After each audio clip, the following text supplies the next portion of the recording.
என் பையனுக்கு வந்து சாய்கரிஸ் ஒரு பையன் தான், 10 வயசு தான் ஆகுது அவனுக்கு. இடையில வந்து யூரின் போகிற இதில் வந்து அரிப்பாக இருக்குன்னு சொன்னான் தம்பி. இங்கே தம்பிரான் ஹாஸ்பிட்டல்னா தம்பி பிறந்தனால அங்கேயே காட்டிடுவோம் என்னன்னு கேட்போன்னு போயிருந்தோம். அரிப்பாக இருக்கிறனால இங்கே மாத்திரை ஃபஸ்ட்டு 2 நாள் கொடுத்தாரு. அப்போ சரிவில்லை அப்படிங்கும்போது தோலை வந்து இந்த மாதிரி ஆப்ரேஷன் பண்ணி எடுத்துடலாம், வேறு ஒன்றும் இல்லை அப்படின்னு கேட்டாங்க. இல்லை பயமாக இருக்கு சார், அதெல்லாம் ஒன்றும் இல்லைன்னா இல்லை நார்மல் ஆப்ரேஷன் தான், ஆனால் உடனே பண்ணிடுங்க, ஸ்கூல் திறந்துட்டா அப்புறம் பண்ண முடியாது, பண்ணிடுங்கிற மாதிரி சொன்னாங்க. மே 21 அட்மிஷன் போட்டு அன்னைக்கே ஒரு நாள் தான் காலையிலேயே ஆப்ரேஷன் பண்ணணும்னு சொன்னாங்க.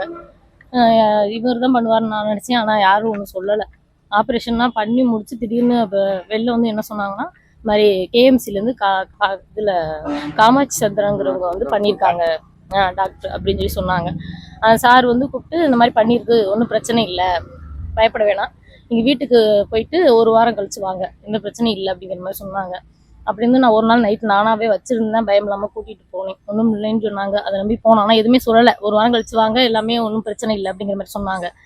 2 நாள் ஆச்சு. 3ஆம் நாள் வந்து தம்பிக்கு அந்த இடம் வந்து அப்படியே கருத்த மாதிரி ஆயிடுச்சு. கருப்பாயிடுச்சுன்னொன்னே நான் வந்து புண்ணு தானே, புண்ணாக இருக்கனால காஞ்சி போயிருக்கும் போல அப்படிங்கிற மாதிரி நான் நினச்சேன். அதனால சரின்னு ஒரு நாள் விட்டு திரும்ப சார்கிட்ட வந்து இங்கே தம்பிரான்லேயே வந்து கேட்டோம், இந்த மாதிரி இருக்குது அப்படின்னு. அவர் சொன்னார், ஒன்றும் பயப்படுற மாதிரிலாம் இல்லைம்மா, ஒன்றும் பிரச்சனை இல்லை, ஆப்ரேஷன் வந்து அவர் சார் காமாட்சி சாருங்கிறனால நாளைக்கு காலைல வேணா போய் அவர்கிட்ட பாருங்கள், கேஎம்சிக்கு போய் பாருங்கள், அவர் என்ன சொல்கிறான்னு கேளுங்க அப்படிங்கிற மாதிரி சொன்னாங்க. சரின்னு சொல்லிட்டு நாங்கள் வீட்டுக்கு போயிட்டோம்.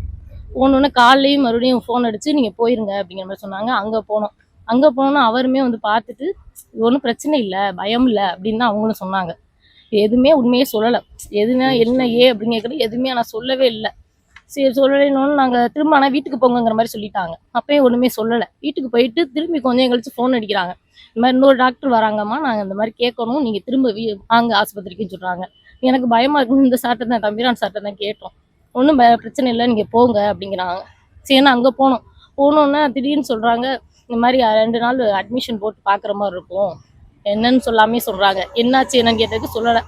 எனக்கு அப்பயே மனசு இல்லை சார், நான் சார்ட்ட தான் கேட்கணும், எனக்கு உங்கள் பழக்கங்களான பிறந்ததுக்காக தம்பி அவங்கள்ட்ட கேட்கணும்னு சொல்லி திரும்ப இங்கே அனுப்பிவிட்றாங்க. என்னை இங்கே வரேன், அங்கே இருந்து வண்டியில் என் பிள்ளை முடியாதோட அந்த ஆப்ரேஷன் பண்ணதோடு கூட்டிகிட்டு வரேன்னா கூப்பிட்டு வந்து இங்கே வந்து கேட்கும்போது இவர் என்ன சொல்கிறாருன்னா, இல்லை அங்கே தான் எல்லோரும் வருவாங்க, ஆப்ரேஷன் பண்ணியாச்சு இங்கே, ஆனால் அங்கே தான் வந்து பார்ப்பாங்க, நீங்கள் இங்கே போங்கன்ட்டாங்க. திரும்ப இங்கேருந்து நான் போகிறேன். போனோன்னு அவர் என்ன சொல்றாருன்னா, இல்லை நான் அங்கே தான் வருவேன், நீ போ அப்படின்னு மறுபடியும் அவர் அங்கேருந்து நீ அனுப்புறாரு. அனுப்பினோடனே திரும்பி எனக்கு புரியாமல் மறுபடியும் இங்கே வரேன். வந்தோடனே இவர் என்ன வந்து வேகமாக வராரு, நடந்து வந்து, என்ன நினச்சிக்கிருக்கு நீ, உன்னை நான் வந்து அங்கே தானே போக சொன்னேன், நீ எப்படி இங்கே வருவ, நீ அங்கே போ முதல்ல, நான் சொல்கிறேன் இல்லை, நான் வந்து பார்க்குறேன் இங்கே நைட்டு, அங்கே தான் எல்லாரும் வருவாங்க, நீ அங்கே தான் போகணும் அப்படிங்கிறாங்க. இங்கே தம்பிரான் சோமசுந்தரம்னு சொன்னாங்க. நான் இல்லை சார் அப்படிலாம் எதுவுமே சொல்லலை, நீங்கள் சொன்னோன்னா நான் அங்கே போனேன், அவர் தான் சார் இங்கே எங்கேயுமா சொல்கிறீங்கன்னு திரும்ப அங்கே போய் அவர்கிட்ட கோவமாகவே கேட்குறேன். ஏன் சார் என் பிள்ளை முடியாத பிள்ளை ஆப்ரேஷன் பண்ணதோட இப்படி அங்கேயும் இங்கே அலைய விடுறீங்களே சார் அப்படின்னு அவரை சத்தம் போட்டதுக்கு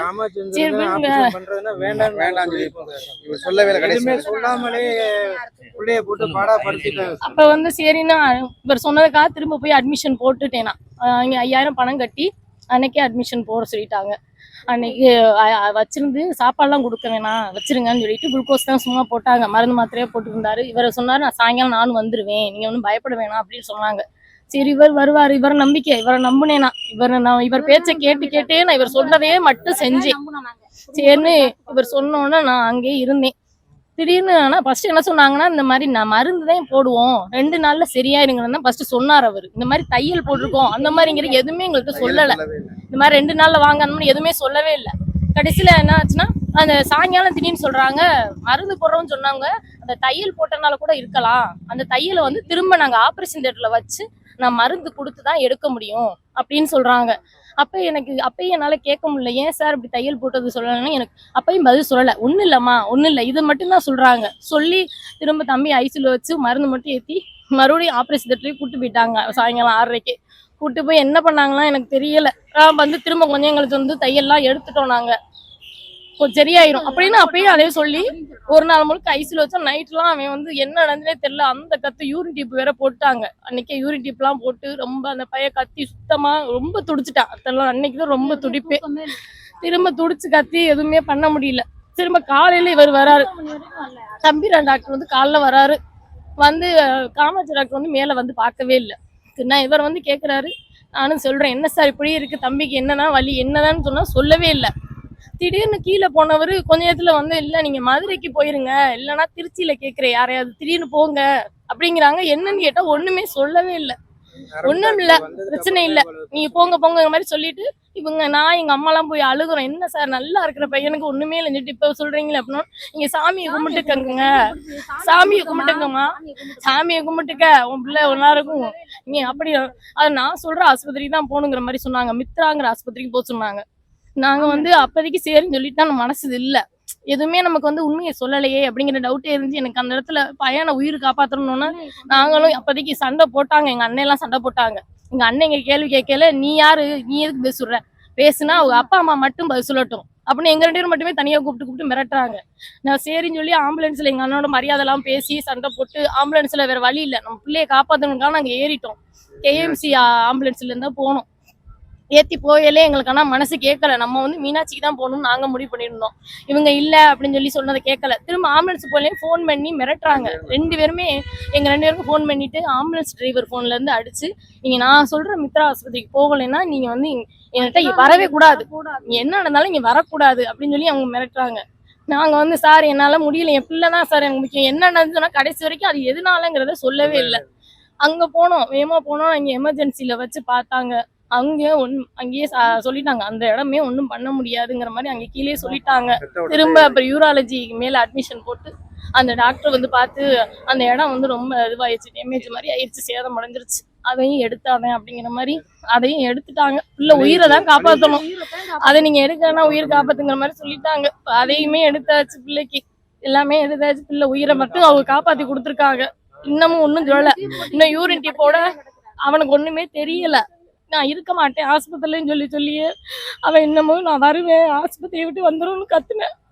அதனால இப்ப எங்களை அனுப்பியிருக்காங்க. வீட்டுலதான் இருக்கேன். இப்ப கூட பாத்துக்க ஆள் இல்லாம நான் முடியல, நான் போயிட்டு வந்துடுறேன் அப்படிங்கிற மாதிரி சொல்லிட்டு வந்திருக்கேன்.